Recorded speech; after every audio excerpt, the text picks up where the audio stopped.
Hello, welcome back. My name is Sam Dando, and today we're going to discuss some basic strategies for the game Imposter Kings.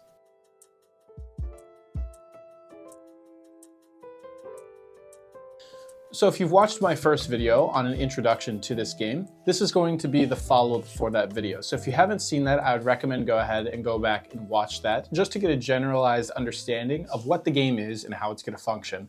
But today I want to go into a few more strategies, a few more discussions on game theory, and just to kind of understand how you should evaluate the game or look at the cards individually based on their abilities, the roles they play, and what they're supposed to do as they function. Now, there's a video that was put out many years ago by Dando, who's one of the best players in Flesh and Blood, one of the best players in Imposter Kings, and one of my very good friends who showed me this game. He did a really great theory video that I feel like has built a lot of the foundation of how we conceptualize and look at the game. So I'm going to be pulling a lot of the perspectives and the points that he has made in those videos just as a framework of reference and to try to establish a more consistent vocabulary. So as we go forward and make more of these videos, I can kind of remain consistent and people who are going throughout the whole journey have better understanding of what I'm talking about. So in particular, today I'm going to be discussing the theory about two-player 18 cards standard, which as we move forward into the future, there will be two-player with the expansion, which is going to have tournament rule set. But this is going to just be if you pull the game out of the box and you're just going to play with your friend and you're going to play with the standard 18 cards. How are you going to evaluate these cards? How should you be looking at them? And how should you be going about understanding the game itself? So we're going to be breaking this up into three different categories. Now, I'm not going to tell you specifically how to play the game because the game is kind of like a piece of art. It's very difficult to tell you exactly how to paint a painting. You're going to want to figure out how to do it based on the colors, based on your artistic style, and based on the picture that you want to see at the end for yourself. Statistically, this game is going to have a little bit over 800,000 different hands that could be dealt, and you're going to have about 100,000 different sets of information when you start the game. So it's very vast. There's a lot of diversity, so it's very difficult for me to specifically tell you exactly how you should play every hand because I just purely will not have that information for you. But we're going to separate this into three different categories.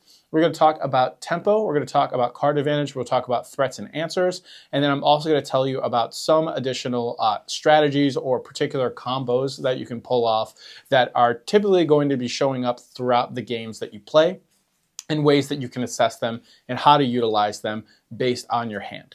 So to start, this game has very clear, we're going to call it questions and answers or threats and answers. I'm going to use questions and threats interchangeably just because I perceive them more so as you're asking a question to your opponent and they're going to have to respond via some sort of answer to that question. So the primary threats are typically going to be your cards on the higher end of the spectrum, but so between 7 and 9 are going to be your primary threats in the game. Now, there can be times where obviously like Oathbound, which is your 6, can also be a threat because the Oathbound itself, when you are playing it not with its ability, acts as a pseudo 7. Because the only other 6 that they'd be able to play on top of it is, of course, the other Oathbound. So if you play the 6, they're going to have to play a 7 or higher given the deck's structure and what cards are within it. Now, if we're looking at primary threats and primary answers, and then we're also going to have secondary threats and secondary answers, a lot of these cards can function as both at the same time, or they can act differently based on the hands that you have. So for an example, a primary threat would either be royalty.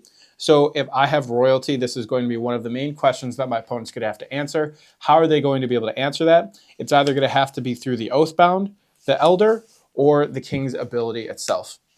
These are going to be the direct answers to the royalty when you're facing them down against your opponent.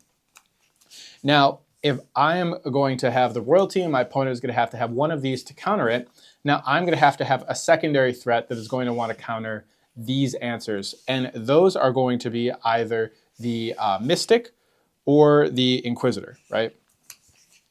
So the Inquisitor is going to allow me to force the Oathbound or the Elders out of my opponent's hands so they are no longer able to have these answers to my threat of the royalty. And then the Mystic will also simultaneously allow me to target the Oathbound or the Elder so it will turn off their abilities so they're no longer able to answer my royalty.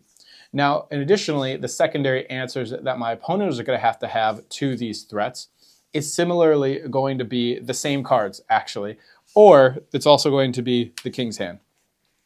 So the Mystic and the Inquisitor obviously are going to be able to answer any of the secondary threats that my opponent has towards me.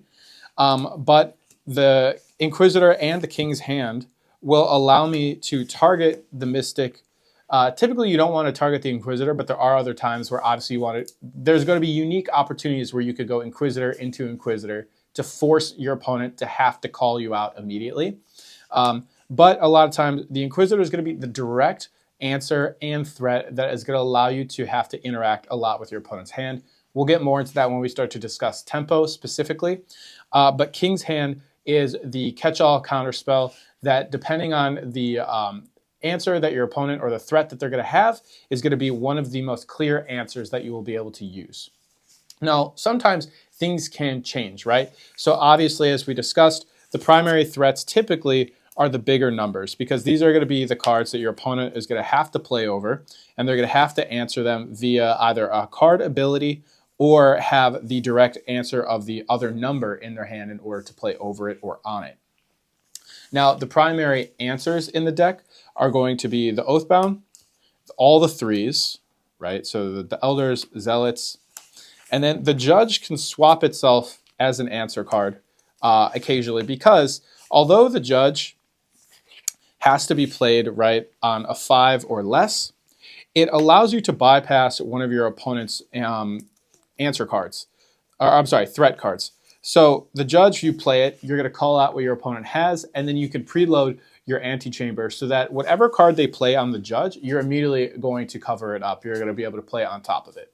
Especially since the Judge is a 5, that means your opponent is going to have to play either a Soldier, or they're going to have to play an Oathbound or higher on top of the Judge, which means you basically just net a free card advantage on top of it. It's going to void out whatever they are playing, unless they choose to king flip on the Judge. So that's why it's kind of like a passive answer card. It's not always directly answering, as opposed to like Elder and Zealot, which specifically you can play on anything, right? And of course the Oathbound, which allows you to just condemn any card to be played on if it's a higher number. Then the other kind of, I also forgot, so the secondary threats, secondary answers, similarly, you're going to have the Princess, the Mystic, Inquisitor, and then the Assassin, obviously, is going to be one of the biggest threats, which we haven't even really talked about yet. But it's because it's not a direct threat. It's like a secondary thing that you're always going to have to be thinking about. So the Assassin is always going to be a card that no matter who has it, it's either your opponent or myself, it's always going to be one of the potential win cons that either party is going to have to be concerned about losing to. So it always exists as a potential threat, but it's not typically the immediate one. So like a lot of the primary threats that your opponent will be playing against you is going to force you into a position that will get you assassinated. A lot of times it's going to be because you don't have a card they're able to play on top of one of these, so you're going to be forced to flip. And so it's backing you into a corner rather than really being a direct threat that they'll be able to win straight up by playing, for example. Now, when you look at a hand and you assess what you have, you're going to have to determine how many threats do I have and how many answers do I have, which is really where a lot of the hand composition is built upon.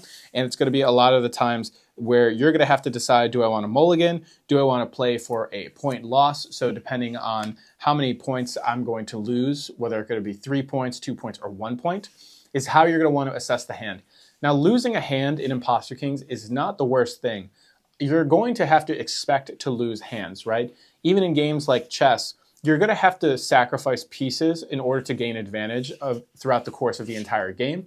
And so much like that, in this game, there are going to be hands where you just will not be able to win necessarily, or it's going to be very difficult. So your goal then becomes to win that hand is to minimize the amount of points your opponent can get. You're going to want to ideally get your opponent to only get 1 point, which means you can clear out your whole hand and your successor, so they are not able to beat you at that point. So a lot of times the flexibility comes down to how do you want to use your answer cards and how do you want to bypass their threats in order to minimize point loss. Some of the biggest threats and the flexible things that you can do are obviously going to be the Princess and the Fool in particular. I think that these cards may be the strongest cards in 18-card base set. Now, why that is because the Princess allows you to have an answer and a threat based on the time that it's played. So the princess ability of being able to swap, force your opponent to have to trade with you, can put you in a lot of end game scenarios, which allows you to just straight up win the game because you're able to trade with their final card and your final card, and they're no longer able to play on you, and you're going to get a guaranteed 2-point or higher victory. And because of that, it also is a direct answer where you can be in positions in the game where you will lose, but I guess it's also a threat at that point because your opponent has to play around it. You can see these cards end up kind of flexing depending on the game state. So it can be kind of difficult to put it into one particular place. But the Fool is also a card that's similarly positioning itself as a tempo card. It's also a card advantage, and it is also a threat and an answer a lot of ways because of how ambiguous it can be based on the rest of your hand. Because a lot of times the Fool, if your opponent has a royalty in the court or a card that directly answers them, the Fool now becomes a threat where you can acquire a new answer to one of their threats to be able to beat them. As you can see, we're kind of already getting a little bit of a circular perspective of how we're thinking, but that shows the complexity of the depth of the game based on how the cards interact with one another in the pool, and how you as a player, as you continue to play the game, can really express or change your strategies on the fly depending on how you want to utilize these cards. So this is a good transition, I think, to go into card advantage. So in this game, obviously, you're going to start with the same amount of cards in your hand every time. And the really biggest differentiator between who starts with advantage is who goes first and who goes second. So by going first, you're already going to be up one card or half a card, depending on how you want to establish value of the card.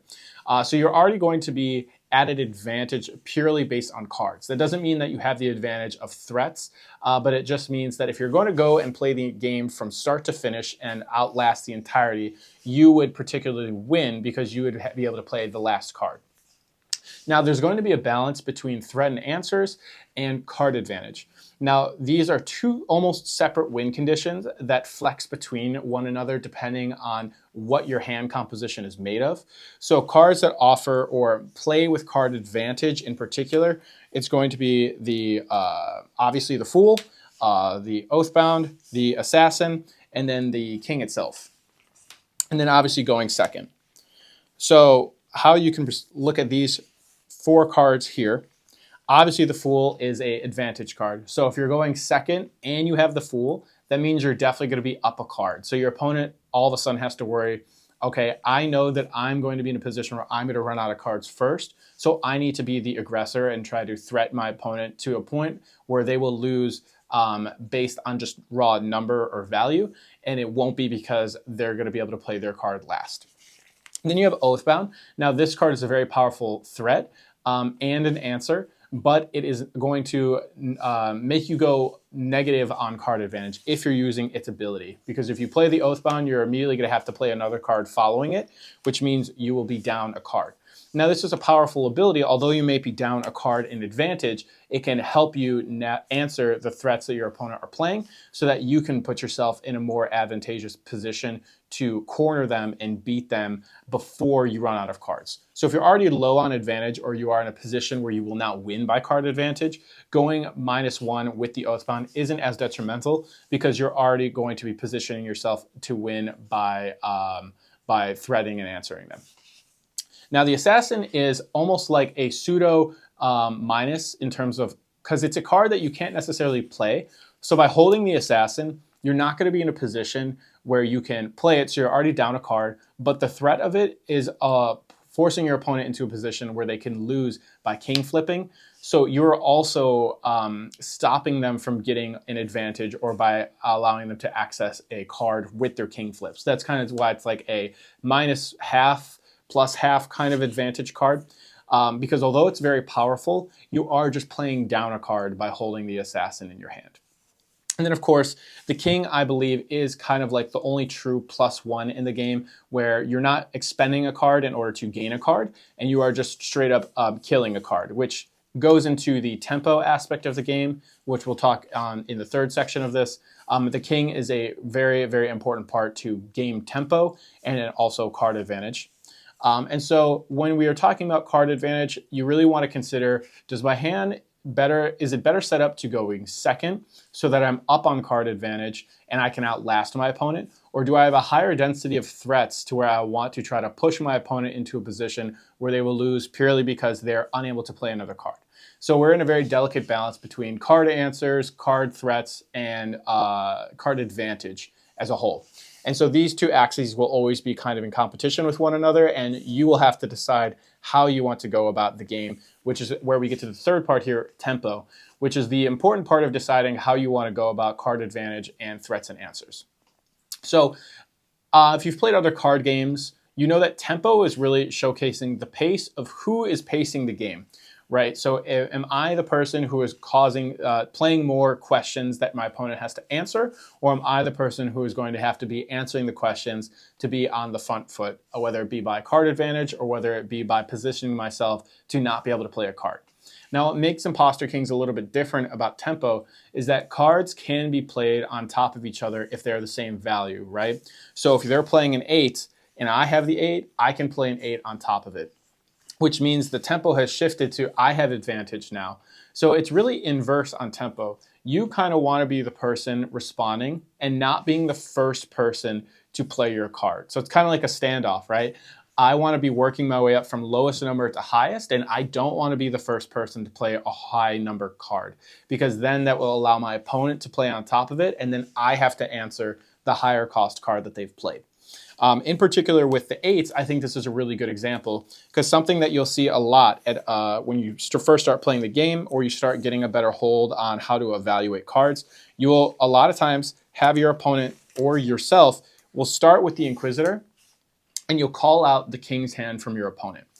Now, this is a crossroad that your opponent immediately has to consider, because I may, for example, have the Assassin, and I know that their answer to the Assassin is the King's hand, that this is one of their few answer cards. So they have to decide, do I want to activate the King's hand ability to negate the Inquisitor, so that way I have to then play another card, or do they let the King's hand be played, and now I have to play it on top of an 8? This is where we start to get into a discussion of tempo and threats and answers. Now, in a few scenarios, it could be better for them to play the 8.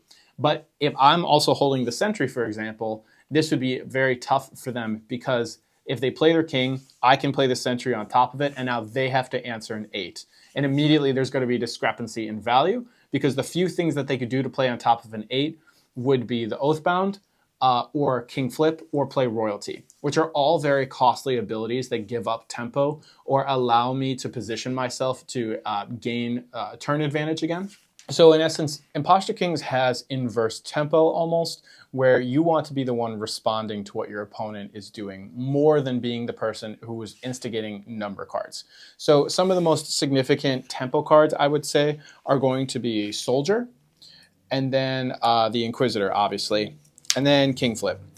So when we're looking at tempo, these are going to be the cards that are actually manipulating it or are going to be changing the course of the tempo. So a lot of times the Inquisitor, right, is one of your main pieces to pull things out of your opponent's hand in an order that they don't want it to be coming out in. Because ideally in a game of Imposter Kings, you want it to be ramping from like 4, 4, 5, 5, 6, 6, 7, 7, 8, 8. But it doesn't always work out that way, obviously, based on the powers of the cards and then how your opponent is forcing you to interact in the game state. And Inquisitor is one of the best ways to do that. So throwing off the order, forcing your opponent to have to play a Royalty right out the gate, take one of their Oathbounds from them, or even take an Elder, for example, can really throw off the pace of the tempo and the way that your opponent is wanting to play the game. Similarly, Soldier is a card that can buff its power up to 7, obviously, if you guess correctly. It's also allowing you to acquire information from your opponent so that you can inquisit them later or know what cards they have specifically that you have to play around. And then he also is manipulating the board state by clearing cards in the court to turn on significant threats and answers that you might have or your opponent may have, such as the Fool, the Sentry, and the Mystic, for example, which all interact with the court in particular ways. And a Soldier allows you to manipulate that so that you can throw off tempo, throw off the traditional number system, and then obviously force your opponent to have to play another card that's of higher value that they maybe wanted to try to save, rather than play it on top of a Soldier, for example. So If you are going to be trying to maintain tempo, know that you want to be the one primarily answering the numbers rather than starting with the numbers. So I would rather be the second person to play a 7 rather than the first person to play a 7. And then obviously the king is the best way to reset the tempo in the game. So if you are in a position where you don't want to play a card on a higher cost card, if you don't want to waste one of your primary answers to one of the cards that they're threatening you, you can always just use your king flip, and now you have flipped the tempo of the game to make your opponent be the person who has to start playing a card, and then you get to be the one to play on top of it. The king is one of the best ways in order to flip tempo and then allow yourself to get some breathing room to, one, potentially be up on card advantage because now you have flipped the pace of who's playing what card first. And then again, an additional, it allows you to be one more potential answer to a threat, or control the board state, or gain a card that you've been holding back to protect from your opponent who's trying to pull things out of your hand with Inquisitor, for example. Now, these three principles, tempo, card advantage, threats and answers, are all going to be things that you're going to have to balance as you play this game, and you'll learn as you continue to play more hands. Now, some of the combos that are, generally speaking, very consistent and appear many times as you continue to play games have specific names that we've coined. For example, a very significant tempo play is called the battery, which is where, as the first person playing, you want to open with the judge, and you'll call your opponent to say, do you have the assassin, do you have the inquisitor, whatever card you want to gain information, or you want to guarantee that you hit with the judge. And then when you guess correctly, you'll load the soldier into your antechamber to be played out on the next turn. Now, why is this a good tempo play? Because if you open with the judge, you immediately now have to force your opponent to play a card that is a 5 or higher on top of it. Now, this offsets what they want to do, how they want to play advantage in their hand. And then it also is going to be nulled because whatever they play is going to get played over by the soldier, which comes in next.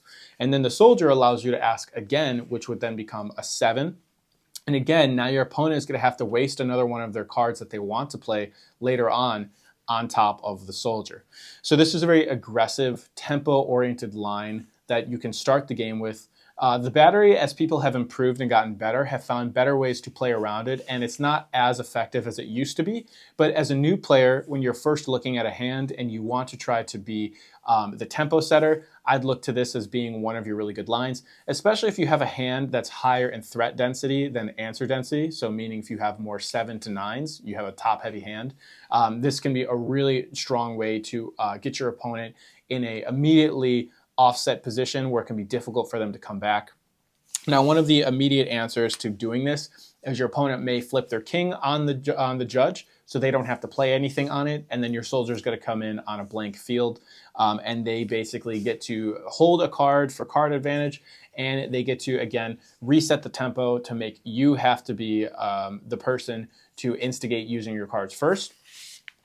But I think that this is a really good opener line, like I mentioned before. Try it out if you're wanting to play more of a tempo-style gameplay.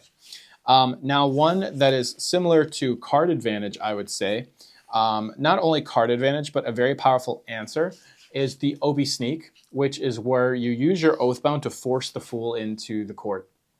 Now, obviously, the fool being a 1, it can be difficult to play, and there are only a handful of scenarios where you can actually play the fool. One of which being after your opponent plays uses their king ability and you're playing on an open court, you can play the fool. Another very effective way to do it is by doing the OB sneak. Now, this is going to be a kind of catch-all answer. So if they are doing something that you cannot answer and you want to try to maintain card advantage, you're able to do the Oathbound and to the Fool, which would usually be a minus because you're having to play 2 cards to answer 1. This becomes a neutral now because you're going to be netting another card with the Fool, including the Oathbound. So you can OB sneak and then add the Oathbound back into your hand so that you can have it as another answer to a threat later on. Again, a very common play that you'll see be used a lot of times. Whenever you have one of the most powerful cards in the game, it's very common to try to find ways to abuse it, and I think this is one of the easiest ways to guarantee that you can get the Fool out of play. And again, if your opponent is holding both an Oathbound and a Fool, and you think that this is one of the lines that they're playing, you can disrupt this by obviously playing an Inquisitor and calling out the Oathbound, and now it becomes more difficult for them to play the Fool, given that the only time they could actually play it would be, for example, on a King flip, on the use of a Sentry or a Mystic, which disgraces itself. So it kind of minimizes their options. So you take control away from them a little bit more, which is where you have more threat and answer in that scenario. Now, another powerful line is the Princess Swap. Not really a cool name. It's just basically as it sounds. So this is less of a combo, more of just a common game state that you'll end up being in, where you'll get to the end of the game. Let's just say, I don't know, it doesn't really matter. I have an Inquisitor and my opponent has the Warlord, for example, and I get to play where I have 2 cards, they have 1 card, so I'm up on card advantage. I get to play off the Princess, force them to trade with me. I give them the Inquisitor, I take whatever they have, and now they're unable to play because the card that I gave them I know cannot be played on the Princess. And this is a really good way to guarantee 2-point wins. Now, this can also get to a lot of interesting gameplay scenarios where you can kind of corner your opponent or bait them into making maybe seemingly efficient lines or efficient plays that end up giving you advantages. So a couple times in higher level gameplay, you can actually Princess Swap the Elder to them. Because, you know, again, when you're trying to evaluate threats versus answers, if I'm holding royalty and they don't have an Oathbound, this would be seemingly like kind of a bad play, right? Because why would I want to give them the Elder if I'm going to play a royalty and they can immediately play it on? Well, sometimes you could force your opponent into the position where they have to play the Elder, and then you can follow up and counter them with a Warlord, for example, where now the Warlord's coming in for 9, or you're able to play one of your lower cost cards on top of the Elder to position yourself to a place to maintain threats or maintain an answer or be higher up on card advantage. So this is like a really good bait play that you can do. So the Princess just offers a lot of flexibility, again, just showing why it's probably one of the more powerful cards in the game, and it allows you a lot of control to manipulate threats and answers, manipulate card advantage, and kind of bait your opponent into positions where maybe they didn't quite prepare for, or you steal an integral piece to their hand that they were trying to hold for a particular answer for something, right? And then we have the Assassin Juke, or the Assassin Mind Game. Now this is less of a combo. This is just more of a mindset or a, I don't know, let's just say like a essence, I guess. But there's a lot of fun mind games you can play with the Assassin. Obviously, in a newer game or a new game and you're starting as a new player, the Assassin looks to be very appealing because it's an instant win, right? And it puts a lot of the onus on your opponent to have to stop the Assassin so that they don't get killed by it. So a couple things that you can do, obviously, is if you have the Assassin and you think your opponent, and they have Inquisitors, and you know that they obviously want to pull it, you can just choose to play it as your successor, and now you're hiding it so that you can hopefully let your opponent start with the Inquisitor, and they say, do you have the Assassin? And you say, no, I don't. And then you flip your king, and then you add the Assassin to your hand. Now they've wasted one of their secondary answers, and now they have to worry about playing around the Assassin for the rest of the game. Now, in conjunction to that, you can play mind games similarly, where if you do have the Assassin, at the start of the game, you just throw it away, and you still put a card in your successor, and then your opponent, similarly, at some point in the game, they're going to have to scout and find if you have the Assassin. They'll ask you, do you have the Assassin? You say, no, I don't. And then you king flip, and now whatever, let's just say I put an Oathbound, for example, right? Now I have the Oathbound in my hand. Now your opponent has to either just like YOLO and just hope that you don't have the Assassin, but more than likely they're going to have to still play as if you have the Assassin or waste another one of their answers to try to pull your Assassin out of your hand. And this is where they get punished because you threw the Assassin away. You know this, they don't know this, and now they're wasting their answer cards to try to remove the Assassin from your hand. That's a really good Assassin Juke. That's what I would entitle the Assassin Juke.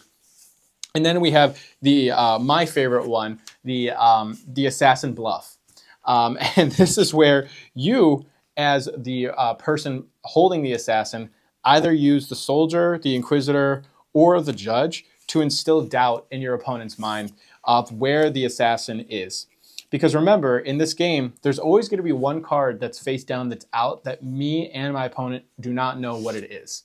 Now, this can end up in a lot of situations where you are preparing your hand to beat a certain threat or try to answer a particular card, and that card is not in the game, which ends up in a lot of funny situations or obviously game-winning or game-losing scenarios where the card that you were trying to play around the entire time is not in the game. This can come up with the assassin, where obviously the assassin may be out, and then all of a sudden you don't have to worry about the card being something that kills you or that you are using to kill your opponent. But that can also end up in funny situations where, let's just say I start the game where I play the judge and I ask my opponent, do you have the assassin? And they go, no, I don't have the assassin. You're kind of like, oh, interesting. And now all of a sudden your opponent has to think, well, are they playing mind games with me? Do they have the assassin? Is the assassin out? Should I worry about it? Should I be wasting my answers to try to bait the assassin out of their hand? Why would they waste one of their cards to try to bluff me into the assassin? And now all of a sudden you can start seeing how quickly the game can spiral out of control, where now your opponent doesn't know what to play around, and you can get them with the sneaky assassinate because you've instilled them with a false sense of confidence, thinking that maybe it's not in the game when in fact you are in possession of it, which I think at the beginning when you're first starting out as a new player is a very fun strategy to employ. You definitely can get somebody a few times on it at the beginning. Once somebody gets hit with it the first time, it gets a little bit more difficult to do it again another time, but still, even at the highest level of games, it can be a very funny gambit to have to play into and see how your opponent responds to it. So I'd advise you try all these different strategies. I hope that this wasn't too hard to follow, but the game is very complex. Obviously, there's a lot of things that you can think about and a lot of ways that you can play. And so this is just to give you a framework as we move forward and get into more advanced strategies, or as we add the expansion later on, which is very advanced. We have a solid framework to discuss, solid frameworks to analyze and assess cards, and then as we move forward to discuss more advanced topics such as card manipulation, other card combos, the way the game states interact based on what cards are in and what cards are out.